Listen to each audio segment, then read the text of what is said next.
Hi, welcome to Zion Messages. I'm glad you're here.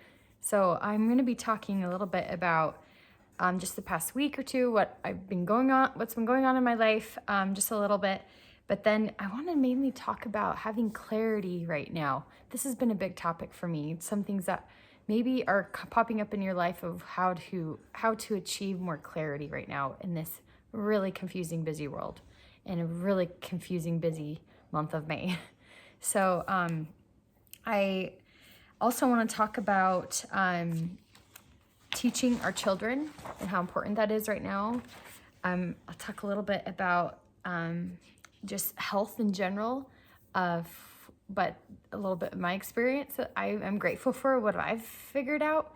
And I think just I'm going to be accepting this challenge of trying to promote other people in a good light. I think that's so important to be doing that right now. It's seriously part of what I see all the time online, and that's what gets more views and going against the script. And of course, that's not what the algorithm favors. But if we choose to do something differently, God will bless us. I know that to be true. So I'll start off, I guess, with that concept, and then I'll go jump back into my life because I feel really passionate about it right now, is this idea that usually you can figure out what you need to do by going opposite of what the world is doing, right? So it may seem it may not seem opposite that you are to create an online presence, right? It seems like, oh, everyone does that. And a lot of people do, but really not so. There are a lot of people just who are lurkers and that's okay. They can do that. And I just think it's so important. If you have somewhat of a desire to share your testimony online, spread goodness, please, because there's so much negativity or focus on things that don't matter as much. But to really use this as a tool to amplify the gospel of Jesus Christ, to help him be more of the forefront by what testimony you have. Because if you're listening to this, you're someone that probably wants to share, that has a testimony and maybe small desire to share, or maybe the Spirit is prompting you. And that's at least what came to my mind, is when I start to feel Satan get down on me and thinking, oh, who's listening, it doesn't matter why I should put these things out. Oh, there's my sign. I got to do it, because it goes against the progressive idea right now of what's going on. And I felt this to be the case with what I consume. If everyone's kind of consuming something, I just don't. I just know, actually, oh, that probably isn't going to be that great. Is that bad? Am I a cynic for doing that? That people might like this show or this. I mean, there's certain music artists out there right now that I don't care for anymore. I used to, but she has changed, if you know what I'm saying. So it just, maybe that's kind of stick it to the man side of me. But have that. It actually it's a great benchmark of figuring out how to probably be a different and more peculiar people, as we have been told to. My dog is kind of nosy. He just ate a bunch of food. Maybe he'll come over here and say hi to us.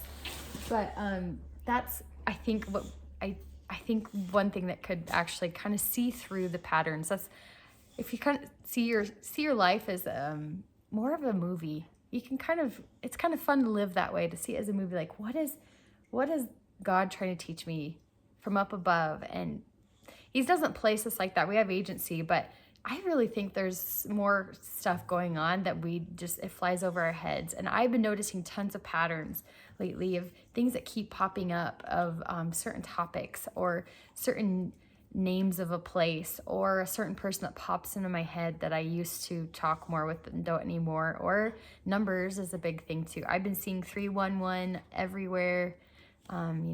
That's the Jesus chapter in the Book of Mormon, 3 Nephi chapter 11, and also 144 a lot. And it comes up at times where maybe I'm feeling really down or frustrated, or I just had some kids scream at me about something that they're frustrated about, or they're having their fit, and I look at my phone and then there's that clock, there's that number, or I look at the clock on my kitchen and there's that number.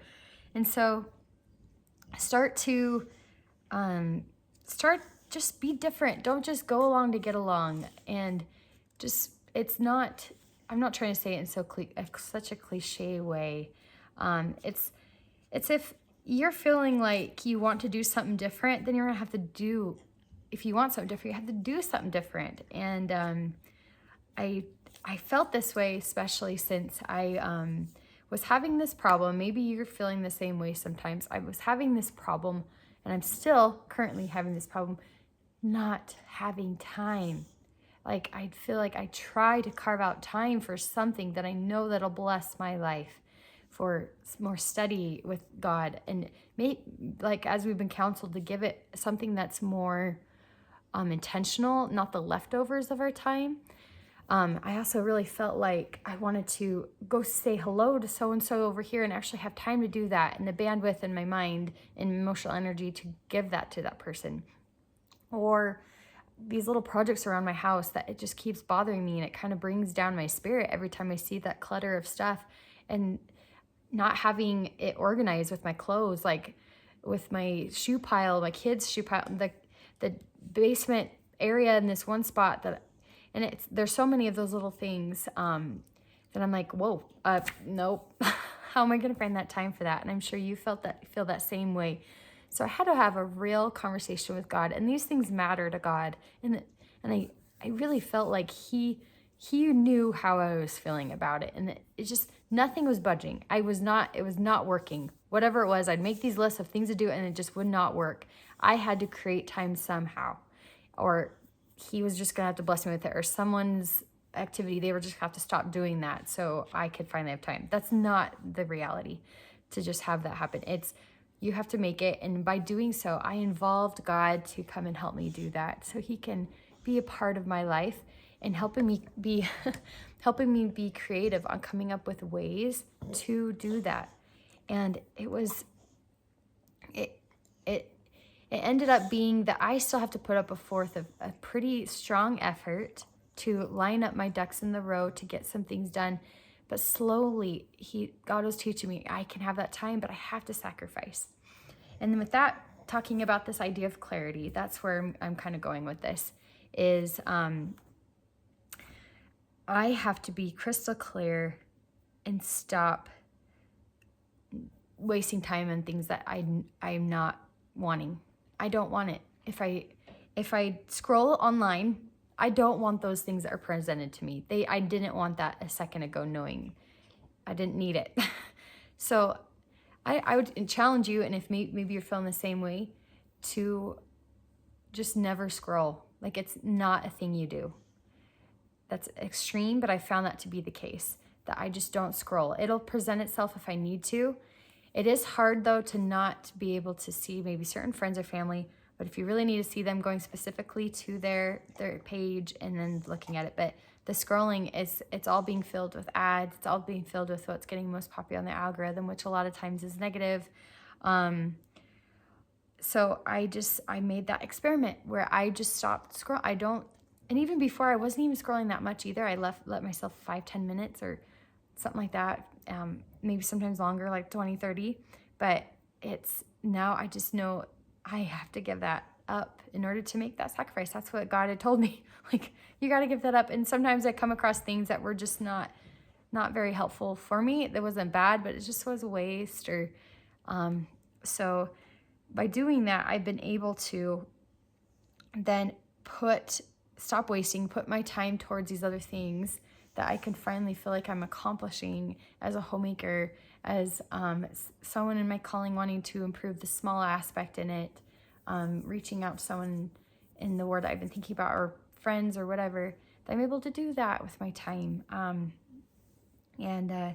I challenge you to do that same thing, because then step next for me was to then have enough time to create. And that was where I was hoping to put more of my time. I feel so much better when I create these things, I put them online, rather than when I'm consuming. I am entering into the chat, and you can as well enter into the chat of what's being talked about, of what's being created, and what's out there, that it's not like I said, fight against the norm. It's like it, and as I talked about in my last video, like, this isn't normal. This world that we live in right now, this is Satan's dominion. This isn't normal. this isn't what it's going to be long term. There's just a small time left till we live this way.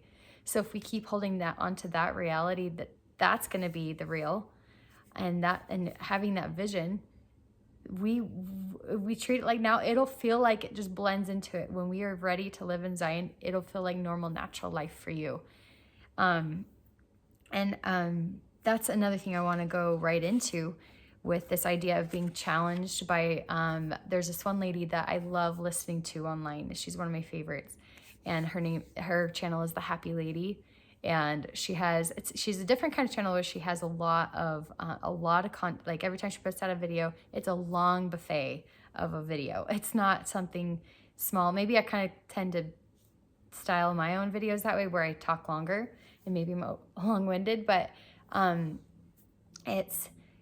it creates a deeper conversation where you can get into it. And she's much better in the sense that she does all the research and talks about things and patterns, that she's more informative that way, and she sees things in such a cool way that she finds these clues in the world today, and leading into gospel discussions of the last days, of us getting closer to Christ coming. And so anyway, she had talked about how she has not seen as much of the other side of the pendulum of people creating good things online and towards other people who might be against our church or left and are more anti. She's seeing a ton of it on the other side, where people are anti and they're fighting against the church, and then creators that, like me, maybe could say and go against and be standing up against them, be like calling them out, say that's not right, that's not okay, just beware of people, of this person, and so I think some people could do it tastefully. I think there is some room for that, where we do have to say, okay, this wasn't right, I'm going to stand up for truth and what is right. But I think she had a good point, that on this other side of the spectrum, we need to be creating some things and some dialogue that's going to be actually promoting goodness in others. And if I'm not really scrolling and consuming a lot of stuff right now, like I told you, it's hard for me to really do that as of just late. But of course, I could barely open my app, and I already see that, I guess, this Secret Housewife, or the Secret Lives of Mormon Wives, that second season is over. I don't personally watch a show. I will never personally watch a show. I have no desire, but it's definitely something that a lot of people that I know do, and it's in the dialogue right now. So for me, as far as I feel and what I have seen and what goodness I want to share about them, is that I just had this feeling that it's not a surprise, they are daughters of God. Think about who they were before they came to this world. Many of them, the ones that are more anti, are kind of creating this narrative against our church that's kind of false, maybe, of like being suppressed as a housewife. This is definitely against the narrative, I believe. I have so much privilege with being at home with my kids and not having to work. And those that do, that's okay, and you can. It's just this idea that I'm suppressed. No, I don't feel that way. But I just had this feeling like we're strong people, and they still are in their own ways. It's just they are choosing fame over the truth of the gospel and standing up for what's right. And I think they're going to regret that someday. But I do see them in the sense that they are someone that could be a tool for so much good, and they have been probably in pre-earth life. So I want to shed that light of goodness on others, and knowing that someday we're all going to be in Zion together if they choose to come back to the fold and really choose God and Christ to be their master, rather than the fame and the materialism of today. And they will be welcomed with a warm hand extended by me, and hopefully many, many others, if we can have that mindset of Zion. Does that make sense? That they'll be ready to take that hand if they know that you were still there when you didn't agree with them. Even though I'm not in proximity to them, we're all going to be able to associate in some way, shape, or form, I feel like, someday. And that's the most important, is that we're consistent. We are consistent in our behavior and how we act as disciples of Christ. So that's how I felt like it was with really making sure we love others online. That our enemy is not each other. The enemy is Satan. The bottom line, that's what it is. They are not the enemy, and so we don't need to paint it in that way, in such a light that way, and to be instruments in his hands of what he would do if he were around them. That's truly what we're asked to do as disciples of Christ. But I wanted to go back to this idea of clarity. As I've already talked about, the stop wasting time, and I had a good discussion. I'll talk about it in a little bit, but I went to Arizona for my grandfather's funeral last week, and I was able to spend some extra time there to visit family. I was able to visit with one of my uncles, and he is very cerebral in how he thinks. He's very scientifically minded, but I'm so in awe of how he, kind of like Brother Elder Eyring or President Eyring, and how he thinks that way, or his dad did, and like now he's wrapped around to make it actually be a strength that he can think that way in such a scientific way, but still have the gospel be in the conversation of it all. And it is the main part of it all. God created this world, but it's hard for someone like that they just think so logically. I have a child this way, so I know I'm gonna have to deal with this at some point, and I already kind of have, and his questions is really hard. So now you know who it is, but and even my uncle was telling me that, and he noticed as he was talking with him, as he's gotten to know him a little bit over the years, like he may have a hard time, and we all do at some point, might have a hard time with the church, but he's like, keep an eye on him. And I had that feeling of prompting before. It's like, it's funny to say that because I've had that prompting that he may struggle. And one thing recently that he struggled with was, I told him this idea that Adam also helped create the earth. And correct me if I'm wrong, but I do truly believe, as we are patterned after Adam and Eve, as we are taught in the temple, that we also helped create the world. Correct me if I'm wrong. But Christ gets that credit. So when I told my son that we also did, and Adam did, I know for sure Adam did, he was like, no, Christ did. Like, that's wrong. No, I've just been told Christ. And I try to explain it to him in the sense that it's because Christ is the one that gets the main credit. He is the leader, the king of this world that created it. Thus, we don't also say, and us, and us, and us, and us. But we are part of it. Maybe he was in a bad mood at the time, as I explained it to him, but he was like, well, what else do I not know? Like, and that's definitely in pattern of people that think that way and have that logical mind. And that's wonderful to have, because you're going to definitely have that much more of a conviction once you come to the solution. And that's where my uncle is, I feel like, and how he has gotten to, and it's taken a long time. But he was, and as I've talked to him through the years, I just had this realization for him or about him, that we all have our own things that are ultra values to us, something that really cling to us and help us really navigate life. And as you could probably understand, for me, it's this idea of a Zion mindset that is a very strong undercurrent and value for me. I'd also go to say that this idea for me of that you can feel two emotions at once, and there's this duality in life, that's a really strong conviction for me.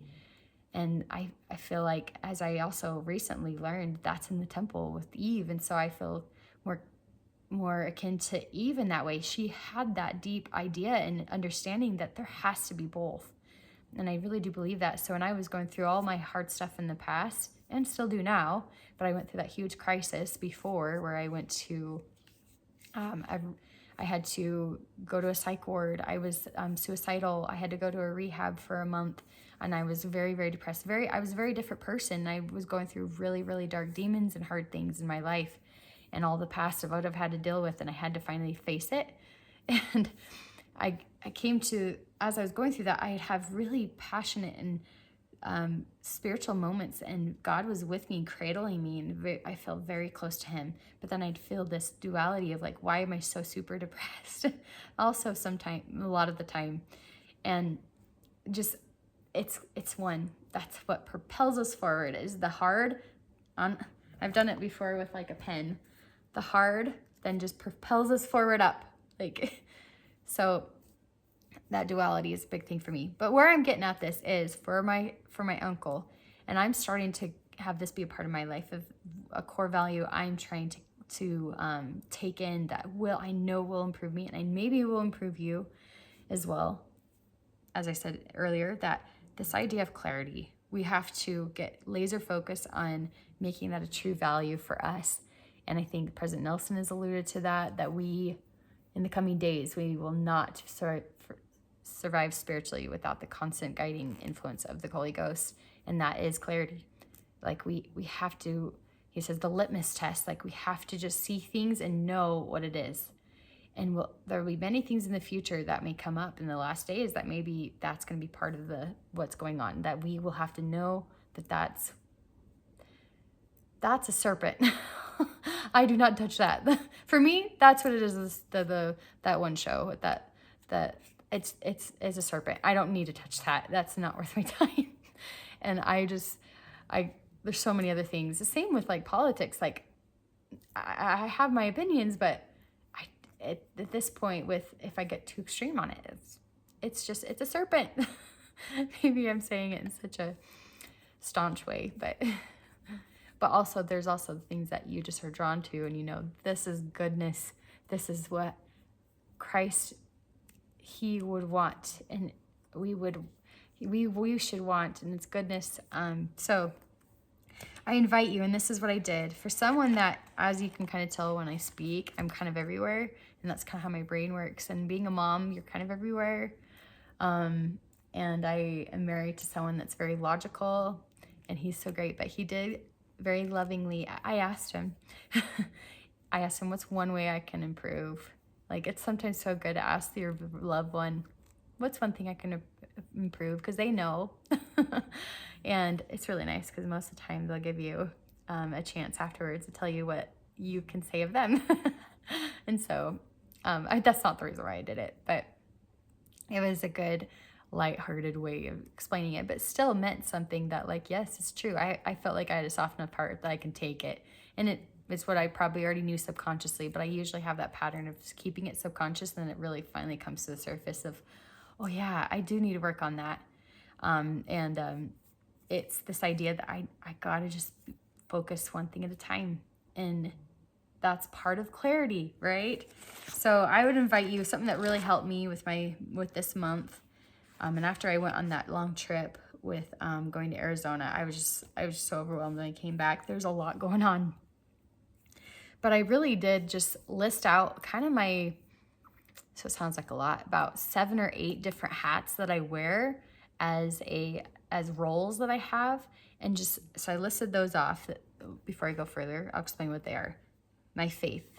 I'm not in an order, but that's definitely starting in a good order. It's just my relationship with God and Christ. That's one role. That's one hat I wear. It's actually something I should wear all the time, but you know what I'm saying. In order to categorize it in my mind to really get some clarity.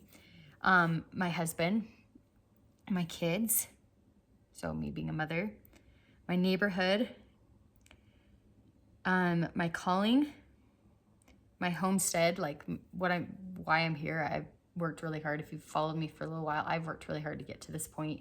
And I want to enjoy that I've gotten this and be a good steward over it and actually have joy and happiness with it. Just the home inside too, not just the projects outside, or just the idea of what I'm trying to do as being a homestead. That can also mean, like, this week I'm going to try and make some homemade yogurt. That's definitely under my homestead hobby category, but actually a housewife hat of, there's a lot of old stuff in my pantry I need to throw out kind of ideas. That could be what is number 1 in each of those categories that you need to work on. Laser focus. That's all you need to do, one step at a time. So with my faith, it really is just giving more time. And that more time will be used with journaling for me. Prayer journaling, more or less. And that also going along with what I've explained, the giving God ample time and not being afraid to be generous with what time I give him. And For my husband, I list things. My kids, I listed things. It's just each thing. If there's one thing listed, and that I think has been, and I've done this before through my life. That's been something that's really helped me, and it's helping me solidify that core value in one of my core values in my life of having clarity, having truth. This is the Spirit telling me. This is the Spirit. When you write it, this is what the Spirit is telling you, and what giving you a laser focus on what to do next. He cares. God cares, and I'm really glad He does. So that was part of the clarity part here. Let's go into a couple more things. I'll talk about how Arizona was for me, and then I'll end with this idea of teaching our children.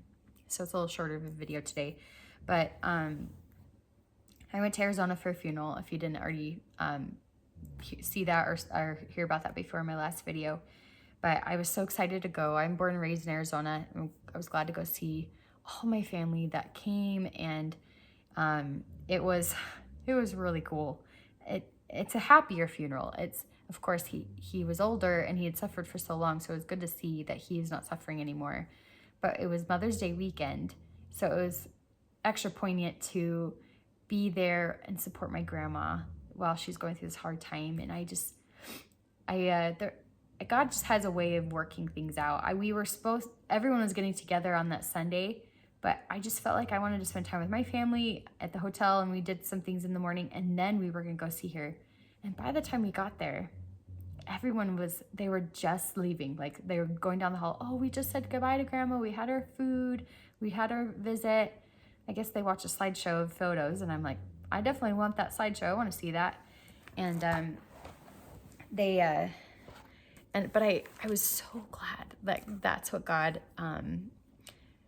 orchestrated, because I was able to have a one-on-one time and experience with her, with just my husband, me, and my kids, my 3 kids. And I could tell that the funeral, of course, as funerals are, they're just so busy, and she's wrapped in her mind on it all. But it's just different when you finally are able to just be together with just them. And I was glad. I was actually glad. And it was so great to see people. So after I went to that and feeling the Spirit there, really seeing the life that He led, and it boosted me up in knowing what really matters most. He was so gospel focused. He was a missionary. He was so bold. He talked to people all the time about the Book of Mormon and just the gospel and coming to our church. And he was courageous and people knew him to be that way. And I think that's part of it. If I were to tell lessons to my younger self, it's just not be afraid. Do what you feel like is right. You are in line with God. And the opinions of others and the way it may look and seem, and maybe not too normal or kind of weird, like, follow it. Like I said, fight against it. I had seen this reel, and I had actually reposted it on my Instagram stories recently. This girl that talked about how it's this whole idea that no one noticed. So you would do something differently to strengthen her relationship with God and with Christ, and to making her life better, being more of a true disciple, and how a true disciple would act. And she'd always end it with, and no one noticed, and no one noticed, and no one noticed. So she'd say, I'd stop swearing, but no one noticed. I started feeding my body right, and no one noticed.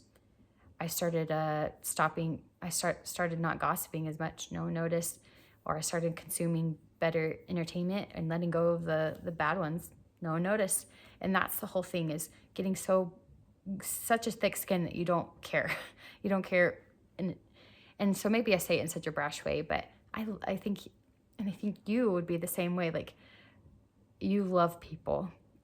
You only do that so you can just get yourself in a better place, so that you can give the love to other people.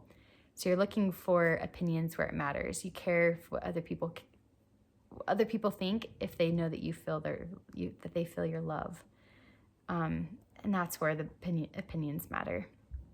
And my grandpa was that way. And now it's just up to my grandma to figure it out afterwards. It's really hard. He had Parkinson's for 25 years, and she has been by his side his side the whole time. And she just has so much to go through, I think, still now. And it is also, other than the funeral, I was able to spend some extra couple days there. I wasn't thinking I'd make the whole drive down there and then not make use of that time and visit people. And it's just a long drive. That'd be too quick of a drive to go down for a day. It takes a whole day to get there, and then be there for 2 days. And so I gave myself an extra 2 days, and my husband helped plan it out with me. And he was really gracious about it, and we were able to go see people and family, like my aunts, some other aunts and uncles. I got to see a good friend of mine. We're in my old town. I got to go see some sites around places I used to do and show my kids and go down memory lane a little bit. And that was really fun. And though as I'm interacting with some family and people that come into town, and of course things come up that I'm frustrated, because it's another reminder of how I don't like how things are, maybe how the priorities aren't there of them caring as much about family and making that a priority. But they're not me, so I have to respect that boundary. And it was just hard, and feeling a little bit on the outs, feeling a little bit alone. We had to make a big trip, and it's people not matching that kind of sacrifice. And I mean, it's more last minute, as it's like a week in advance, but that it still hurts. And it's still, as you're trying to make those bits of connection and people maybe not wanting to do that, that's hard. And people have a hard time sometimes. They focus on themselves. That's what it comes down to. So I had to see that, and that clarity thing again, is just realizing that's what it is. I also am in the wrong here of judging them and being so frustrated. And so I was able to close the loop quicker. And that's what I was really glad for, is I was able to close the loop quicker to not be frustrated. And I prayed about it, I journaled about it that late evening after that whole big day of interacting with people. It was just harder. It was still some fun. Like, it's both the duality again. But I'm just so grateful that Christ is helping me close the loop quicker and quicker, that I can be frustrated and just feel so heavy about it. And it brings up all those past feelings of feeling hurt and just, what's wrong with me? Why am I not getting over it? Why I should care less. Like, what's wrong with me?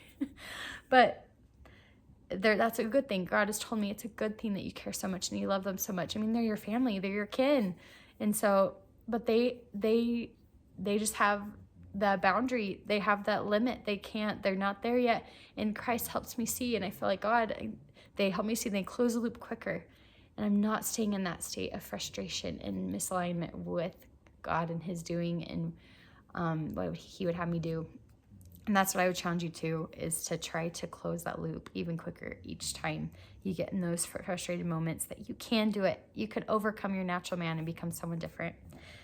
So I said I would make this shorter, but I guess I'm lying. But I also wanted to talk about my health. I've been really grateful. As I've talked about here on this channel before, I have had harder cycles, monthly cycles. Not the actual bleed itself, but just the mood swings, the lack of energy. I think you could probably understand if you're listening. It's hard as a woman, but my health, I'm relatively healthy, but it just felt off that I wasn't quite getting it to that point where I was actually able to be in a better health cycle with that.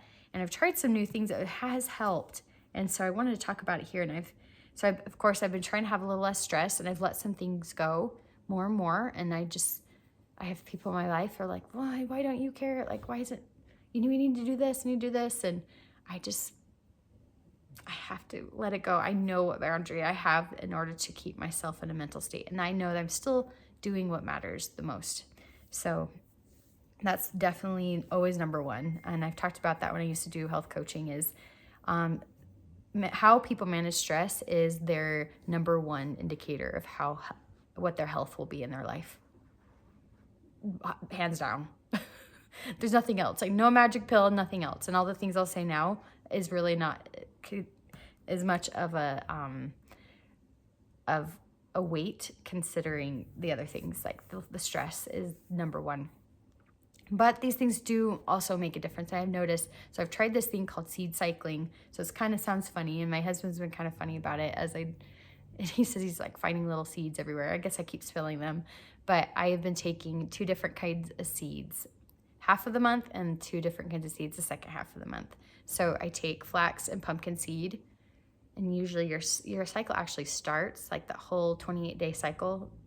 It actually starts the day your period starts. So you start right on the day your period starts, you start taking flax and pumpkin seeds, a tablespoon a day, and you take that for until you ovulate, or till you're at the very top of your cycle. And if you don't know exactly when, I don't necessarily, but I can kind of tell, and then I know that it's been like 14 days or whatever, that I can then switch to, so that's the follicular phase, and then going into more the luteal phase, and that will be sunflower and sesame seeds. And I've done it for almost a month, and I have had more energy. I've noticed something. I'm having more energy, more clarity, and it's awesome. I'm so glad.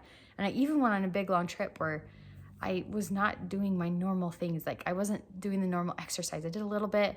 I was having to eat cheeseburgers on the road sometimes. I was not getting the greatest sleep, but man, I'm feeling good. I'm better. I mean, I still felt like kind of foggy yesterday, and that's the big thing, is I really want to keep my brain sharp as I get older. So I feel like that is part of it that's helping. One thing that I started 2 months ago, so maybe I'm starting too many things at a time. At least this was 2 months ago. So I started this seed cycling this last month, but then 2 months ago, I did start something called a wild yam cream. And I love the idea of having things be more natural, but I feel like it's kind of backed up to scientific evidence here with the birth control pill. That's something that people will go on, of course, to not get pregnant, but it has a balance of sending in those hormones into your body, not in a healthy way. I'm not necessarily one that really is a pro pill, because I feel like it's not natural, and it does, and they've found that it leads to breast cancer, and it leads to a lot of slew of things. But if you're on that, notice to you. If you want to do that, that's okay. I was just on it for about 4 or 5 years through my life, and then I stopped. And why I'm saying that is because they create the birth control pill with wild yams grown in Mexico and other places. I think the big place they grow is in Mexico, and they take there are properties in the yams that produce progesterone, and that progesterone is that happy chemical, or that happy hormone, not neurotransmitter, hormone that you want to have. You can't necessarily have overabundance of it.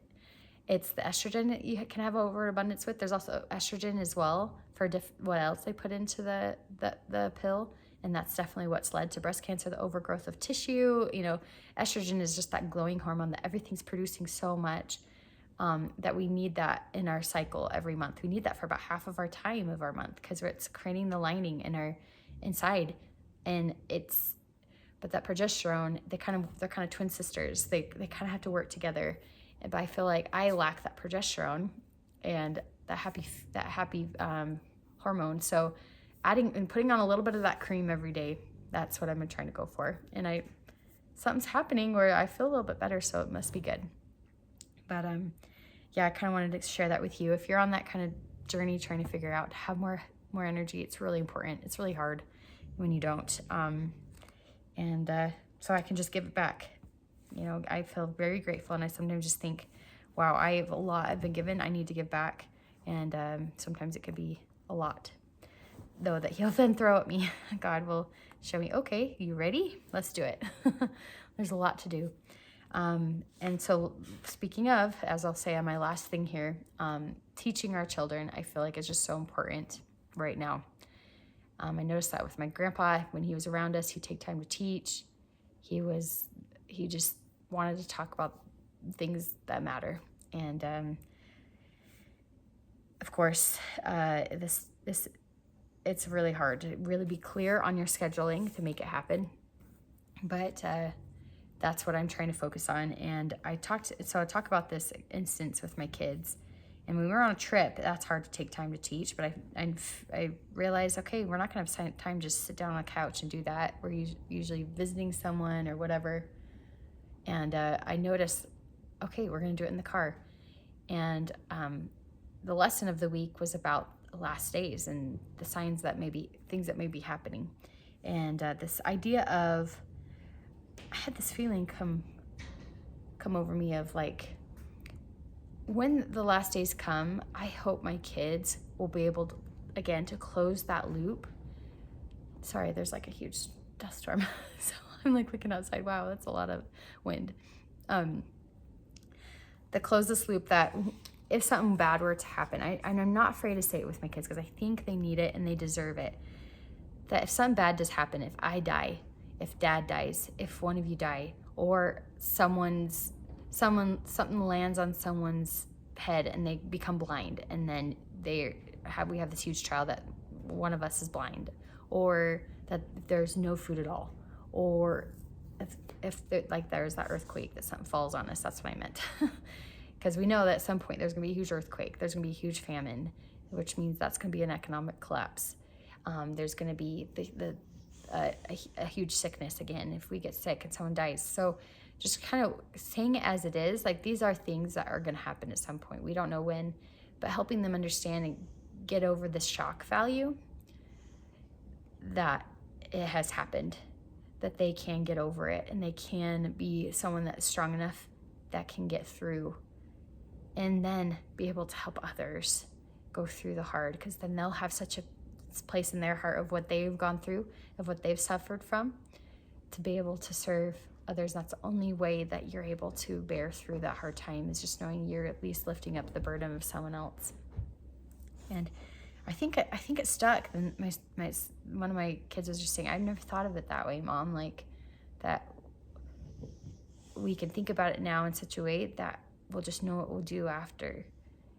Of course, you need to grieve and let yourself have that time, but it's definitely part of what I hope for them to get through their grieving. If anything were to happen to me, or I know that's what I would do if anything were to ever happen to them. I would only be able to get through my grieving if I go and help and serve others and rely on Christ, knowing that He, in His infinite sacrifice, will be able to provide back to me the resurrection of my loved one, and be able to comfort me through that sorrow in the meantime, knowing that He is there and He understands. And take that time to teach your kids. There's nothing more important right now than clarity, lifting others up, and teaching our children. That's what I'm working on. And I hope this video finds you well, and that you guys have a great rest of your day. Thank you for listening, and have a good one.